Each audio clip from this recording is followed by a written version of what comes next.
விஜய்க்கு தானே.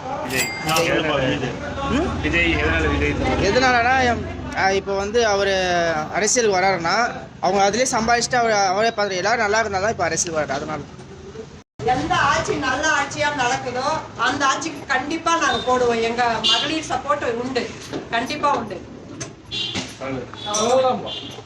அது ஒரே வார்த்தையில முடிஞ்சது இல்லைங்களா? ஆட்சி எந்த ஆட்சி நல்லா இருக்குதோ எல்லாருக்கும் சப்போர்ட்டிவா இருக்குதோ அந்த ஆட்சிக்கு நாங்க ஓட்டு போடுறது கண்டிப்பா. இப்போ இருக்கிறதே ஓடிட்டு இருக்கு. ஏன்னா பெண்களுக்கு பாதுகாப்பு இல்லைன்னு தான் முக்கியமான ஒரு கருத்து எல்லாம் வைக்கிறாங்க. அதுதான் எல்லாரும் சொல்றாங்க. வீட்டிலேருந்து வெளியே வரைக்கும் அந்த ஒரு மதம் தான் ஓடிட்டு இருக்கு. நிறைய பேர் அந்த பெண்கள் பாதுகாப்பு குறித்து தான் நிறைய பேர் சொல்றாங்க.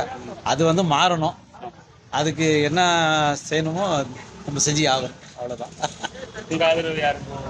அப்படி சொல்ல முடியாது நம்ம. ஆனால் இருக்கு மனசில், பார்க்கலாம். ஓகே.